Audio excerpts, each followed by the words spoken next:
Hi, my name is Paglia, and welcome to the talk show at the World Water Week in Stockholm. So what happens when a movie star and a civil engineer team up to take on the global water crisis? Co-founders of Water.org and WaterEquity, Matt Damon and Gary White's new book, The Worth of Water, chronicles their journey in founding these two organizations and in finding ways to increase global access to safe water. The book serves as a catalyst for conversation on the solutions employed by Water.org and WaterEquity, namely innovative financing structures, which they view as a means to correct the giant market failure at the center of the global water crisis.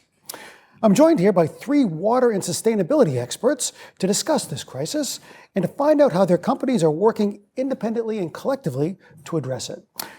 So with me now are Paul O'Connell, President of WaterEquity, Will Hughes, Global Lead Water Sustainability at Amazon Web Services, and Una Hrnjak Hadzia-Medovic, Senior Manager for Global Sustainability at Starbucks. Welcome very much to this talk show. Great to have you with us. Good to be here. So Una and Will, perhaps so you can start by sharing with us how your companies are engaging with water sustainability, both internally from an operational perspective, as well as externally through industry collaboration. Sure, I'm happy to kick us off. So Starbucks has been on a long journey for creating a more sustainable and equitable future for all. In January 2020, we launched a Planet Positive aspiration and took a really long period actually to really outline what is it that we wanted to tackle as a company. Traditionally, most people think of us as just a coffee company, but we're actually a lot more than that. We're pretty active in the agricultural supply chain. So we spent a year actually looking at our entire value chain and determining where some of the highest risks and opportunities were for Starbucks. We worked really closely with WWF, completed their risk assessment, which looked at our entire store footprint, our entire agricultural supply chain, and we narrowed down the focus in terms of what are some of the highest risk basins around the world that we want to work in, both individually and collectively, and how do we actually want to tackle that? And the way that we ended up landing on the new strategy that Starbucks launched last year at World Water Week is focused on a couple key things. One is really going deep on our agriculture supply chain and connecting it to our climate strategy. So really seeking that water is climate, climate is water, and making sure that any investment and program and project that we do, whether that's in coffee or on dairy farms, we're always thinking about it through that mindset. So that's one big area. The second is really looking at our massive global footprint when it comes to our stores. So we have a program that's called Greener Stores, which has a very critical module within it that's focused on water stewardship.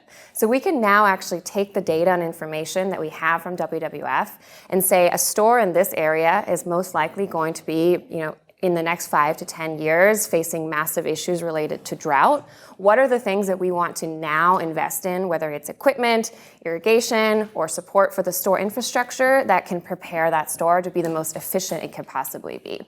And then thirdly is really around collective action for watershed health. So this is our opportunity to work with other amazing companies. Last year we joined the UN Water Resilience Coalition, and it's a fantastic way for us to really work with like-minded peers and NGOs working in some of those really key strategic basins around the world. And that's our area where we're looking at everything from biodiversity to watershed health to ecosystem services and how do we unlock all of that together is really where we're able to invest in a much bigger way. And then last but not least, of course, is the emphasis on people and a big commitment for WASH, so water access, sanitation, and hygiene, and really launching our partnership with Water.org and more to come with WaterEquity, which I'm excited to talk about today.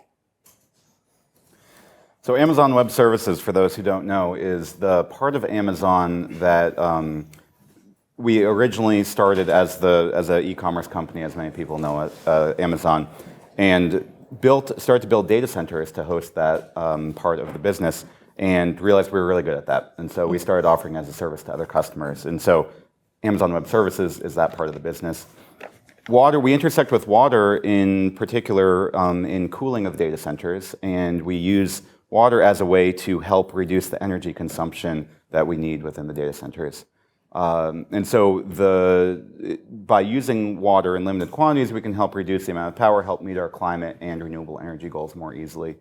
But we want to make sure that we're investing or that we're using water in a responsible manner in the same way, at the same time that we're doing that. So we are taking a couple different approaches within the business around water. First is to look at our operational footprint and think about how we can minimize that water use by driving increases in water use efficiency. Also by switching to more sustainable water sources like recycled water, which don't have as many alternative uses, so that we're leaving more of the potable water either in the rivers or available to people within the community. And then we're also investing in projects within the communities where we operate to make sure that we're having a net positive impact on water wherever we operate. And so some of the work that we've done to date, we have done some watershed restoration work in areas like Cape Town, South Africa, and Sao Paulo, Brazil. And we've also done work with water.org on WASH, and especially in India and Indonesia so far. We've reached collectively 250,000 people so far in a project that we started in 2020. And we're starting some other projects now that we'll be talking about more in the coming months. I think one of the key things that we're trying to do is not just make this a corporate philanthropy project. It's really a program that's designed it's integrated deeply into how we think about where we're going with our business and how we're growing the business. It's really integrated into when we go to a new region. When we think about how are we going to cool our data centers, we don't have to use water. And so if in places like India, we in fact don't use water for cooling because we know that is, there's so many people who are still in need of clean water that using a bunch of water to cool a data center is not the primary need for the community. So we think really carefully about that and try to manage collectively water and energy to minimize our impact on those resources wherever we operate. And then within those projects that we support within the community, also trying to make it, to focus on investing in innovations that can scale beyond just the project that we fund, so that we can help catalyze the innovative business models and financing models and technologies that that can be used more broadly, so that it's not just a one-off, but that together we can work with other nonprofits and corporates to help build broader impact beyond just the place where we're operating. Now, Paul, can you discuss the investment opportunities that Water.org and WaterEquity have pioneered around microfinance? And how do you expect to continue leveraging investment capital to reach these vulnerable communities? Yeah, happy to do that, Eric. And I just have to say, it is wonderful to have organizations like Starbucks, like Amazon, with sharp commercial instincts and ideas bringing it to this space. And I think it's one of those things which helps us build on the foundations that Gary and Matt have set out over the years. But the origin story, it's well told in the book. Matt and Gary coming together, they've been working for over 30 years or 50 years combined on the water and sanitation sector. The realization they had was that the philanthropic or donor-based approach, while useful, was never going to get us there, was never going to get us across the finishing line. And really for two reasons. One, the scale of the resources was just not sufficient. Despite all the good intentions, there just wasn't enough money there. But two, there wasn't a sense of ownership and belonging in the solution for the communities that they were trying to serve. So it's one thing to parachute in an external solution and say, right, we've drilled some bore wells or we've put in a wastewater treatment facility.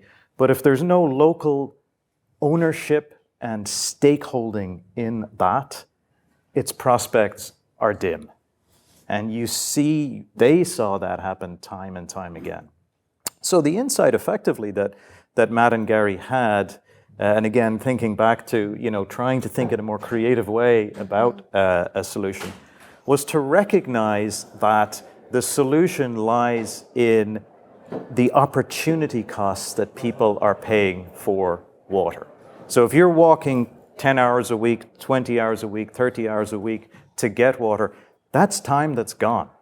Or if you're in an urban setting and you're paying a quarter of your disposable income just to get water, that's an enormous bite out of your spending power and your ability to sort of contribute and grow in the economy. So what if you recognize that and took that opportunity cost and used that as the means to pay back credit? Would that be a solution for the water and sanitation crisis? And it turns out that it is an enormously powerful solution. So essentially, what their insight was that if we make small amounts of financing and credit available to individuals and households, that the time that they get back and the health that they get back and the disposable income that they get back would be more than enough to pay back that small microloan and in turn unlock the resources that are needed. Now notice, it's their own money that's paying for it. It's not someone else's money. It's their own money. But more than that, they have ownership and stakeholding in the outcome. They choose the solution. They choose what they want to spend the money on. It's appropriate for the environment, for that location. It's something that's known to work. They're using local suppliers. So there's real ownership and participation in the solution. What kind of solutions are we talking about here? What kind of outcomes are these? Local infrastructures or on a household level? Or it spans the spectrum. So we can indeed think of the last mile, right? So we're thinking about the household solution, whether it's a tap or a connection to a piped water facility, or it could be a pit latrine or a local approach to the household's sanitation. And then upstream from there, we can think about how do we get the pipe into, let's say, the town or the village so that individuals can then pay their way to connect to that pipe. So it really does span the spectrum. And Una, can you share a bit about Starbucks' decision to go this route that you outlined before, and the impact and scale you expect to reach, and perhaps any successes or challenges you've had with the approach? Sure. I think you're spot on in terms of just the lack of investment, I think, in this space overall. I think we all know that there needs to be a lot more coming together to be able to solve this massive crisis that we're facing today. And Starbucks has been on a journey, I would say, to explore different mechanisms for quite some time. If you're familiar with the Ethos water bottle that's purchased in our stores, a portion of that goes back to WASH-related projects. So we've seen what that kind of consumer engagement can do, which has been quite effective, actually, but it still doesn't unlock the millions of dollars that we're looking and needing in terms of being able to address the gap that we have for financing in WASH. So let's say then we say, okay, let's have the business fund as many projects as possible. So Amazon, Starbucks, all of us can do this individually on our own in different areas. And it's great, but when you talk about that long-term sustainability component, you're not necessarily always guaranteeing that in terms of what these projects can do. So we set out back in 2016 to actually issue the first corporate green bond and to start looking at the different ways that we can use balance sheet cash investments and other innovative financing mechanisms to start meeting some of those bigger sustainability goals and challenges that we see. So we were really intrigued by the opportunity to invest in WaterEquity in terms of leveraging our balance sheet cash for good. And being able to use them as a mechanism that would help us with meeting the WASH commitment that we have. So Starbucks, in the next couple years, by 2030, is seeking to improve water access, sanitation, and hygiene for 5 million people. And by putting our money aside into an investment that helps provide the funding and support that's needed for microfinance institutions around the world, we're able to help meet our volumetric goal in a more effective way that doesn't depend on just the business funding those projects. But we're also able to basically meet our entire 5 million plus people commitment with the amount that we're currently exploring to invest in WaterEquity. So it's a really creative and different way, I would say, to be able to meet some of these ambitious goals that we have. But it's the way for the future, I think. It's companies coming together and other organizations as well that can find the cash in a different way to use it for good. So that's something that we're really excited to be kind of in the early investment stages, pioneering this with WaterEquity, and we've been on how long has it been now? I think 13, 14 plus months of dating, it feels like, in terms of like due diligence and all of the things that we have to do to evaluate the opportunity, build the business case. At this point for Starbucks, it's gone all the way to our treasurer, our CFO, and really getting that senior leadership buy-in to see that this actually is a really great way for us to meet some of the challenges that we have. You mentioned before that you're working in some key river basins. Can you perhaps give us some examples of where you're actually operating? Yes, absolutely. So honestly, Starbucks is kind of everywhere. But ultimately, we're everywhere from California. So if you think about really where we're getting a lot of our ingredients from, much of that happens in California, and a lot of our stores might be in locations that are facing severe water stress there. Then you hop over to really where a lot of our sourcing for coffee happens. So Brazil would be a big example. And we have some active projects there right now with Water.org, with the UN Water Resilience Coalition. In Colombia, it's the Magdalena River Basin. We have a really exciting project that we do there actually with WWF and a German company called Edeka. So it's not really the most immediate thought you would think in terms of who you would match Starbucks with. But we have coffee growers and banana growers that they have downstream, and there's opportunities for us to address some of the shared challenges that they have in that agricultural supply chain. And then we can hop over all the way to the Yangtze River Basin in China. We're working with the Nature Conservancy there. So it's really honestly kind of everywhere, I would say. But that's part of the challenge, is being able to prioritize in terms of where those highest risk and biggest opportunities are. And that's another exercise we've had to do too with the Water.org and WaterEquity team, is to say, there are some very, very critical locations that we would really like to see be prioritized in the coming, decade.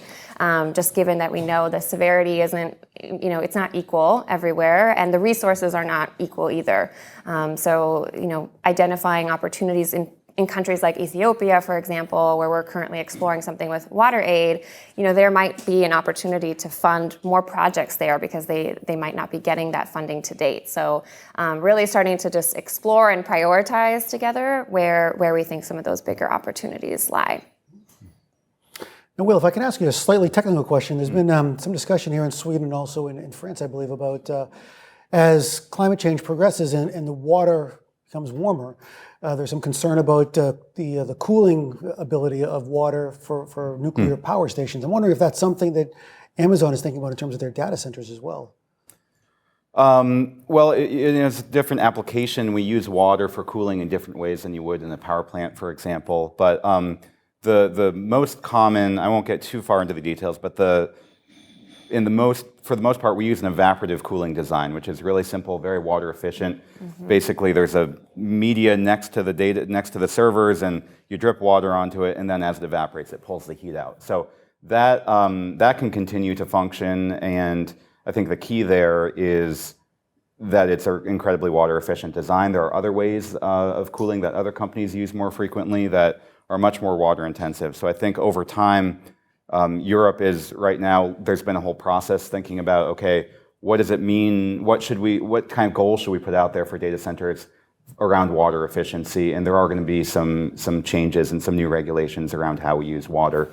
So I don't think it'll go away completely, but it will continue to evolve and become more water efficient. And I think we're fortunate to have really selected a very water efficient design from the beginning. So we're continuing to figure out, we're using some of the technologies that that AWS as a cloud service provider knows how to use really effectively, like real-time monitoring of water use within our data centers. That sends up an alarm whenever we see that we're using more water than we should. And then we can immediately go and figure out, okay, what's happening? There may be a valve stuck open. We can eliminate any of that waste. So we have the infrastructure and the systems in place that allow us to be very water efficient. And then we're using technology to help us even drive that down further. And then once we figure that out, then the question is, okay, what can we do beyond our fence line to invest in the communities, in those watersheds, in getting people access to water, in responding really to the question we're asking ourselves a lot is where we operate, what are the critical water challenges that we should be contributing to? They're different in different places. In some places, it's more wash focused. In some places, it's really about restoring the watersheds. And one thing that we're also starting to explore with water.org actually is how can we use technology to help water utilities reduce leakage in their systems? Because there's a lot of carbon associated with treating and moving water around, in addition to just in some places they lose half of the water that they send out of a water treatment plant. It doesn't get to anyone because of all the leakage. And so there's a huge opportunity there to expand water availability, improve resilience, address some of the carbon emissions. So we're putting all that together. We are absolutely looking at our footprint, to your point, and we're also looking at how we can use some of our core competencies to help improve water availability within the community. Very good. And the last question here I'll put out to all three of you to answer in turn. How are each of you and your companies thinking about the increased importance of water stewardship from the perspective of climate change? Very broad, general question, but perhaps you can fill us in a bit on that. I'm happy to kick off. Yeah, so look, Una mentioned the sort of business and commercial sense of it, and Will too. I mean, the thing about this, it's not good business or climate, it's and climate. These are multiplier effects that we can have if by following good business instincts, we can also do better for the climate. And that's the beauty of this. I mentioned earlier on, microfinance. It's not just that it was good business for the investors. It had a profound effect on women, on gender issues. And so you got that sort of double impact from it. In the same way as we think about some of these investments now in water and infrastructure and leak management and what have you, it's a multiplier effect. So it's good business to save, but you're also then getting the benefit on the climate side. I would say I draw a distinction between really two elements of climate change. We have what I kind of would call the steady growth and increase in temperatures, which is putting pressure on water basins, making water more scarce, but it's kind of happening at a slow rate. And then there's the volatility of weather around that, right? We have more severe weather events, heat waves, tornadoes, things that really cause damage to the system. And what's interesting is that by investing in as I say, things that are good business, you actually help on both scores. So for example, if you save on water leakage and more carefully manage the scarce water that is available in your basin, you're doing good for that kind of steady eddy increase in temperature that's happening. But if you also build resilient water systems, so the next time a typhoon comes ashore, the system stays running, you're tackling that second aspect of it as well, the volatility. So lots of double impact here. Yeah, I think Paul already touched on this, but climate change really is felt to a large extent through the water cycle, right? In terms of decreasing snowpack and the increased extremes of precipitation and shifting where rain and precipitation falls. So I think if nothing else, the effects of climate change just amplify the urgency of making progress on these challenges. And there are so many different water-related challenges. They're different in every place. I don't think there's a global water crisis. I think there's a series of very different water crises in lots of different places. And I think that in programs like ours, where we're trying to bring solutions not just through funding, but also through our expertise in managing supply chains and providing cloud services, that hopefully we can help accelerate some of the change and particularly highlight the innovative business models and financing approaches and technologies that can help solve the challenges. So, one of the things that I'm really trying to work on now is not just do one-off projects, but find groups of other companies that are looking to support with water-related interests to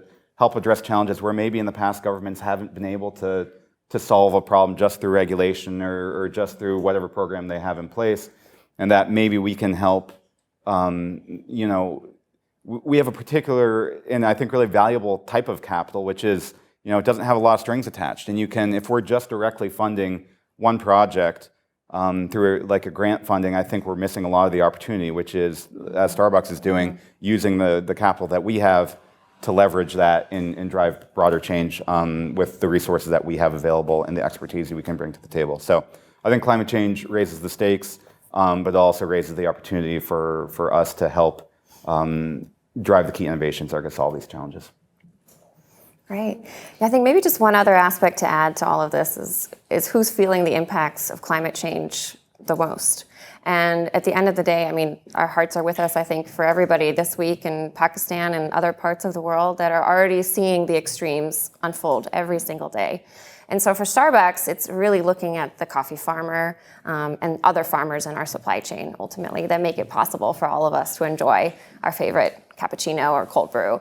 And at the end of the day, the inputs that we hear from farmers is that they're scared. They're worried about what the next 5 to 10 plus years might look like, whether farming is actually going to be able to pass down to future generations, and how can they actually continue to make a living off of this this product that they've been, so proud of. I mean, there's so much pride, especially in coffee growing communities, that we want to help protect that.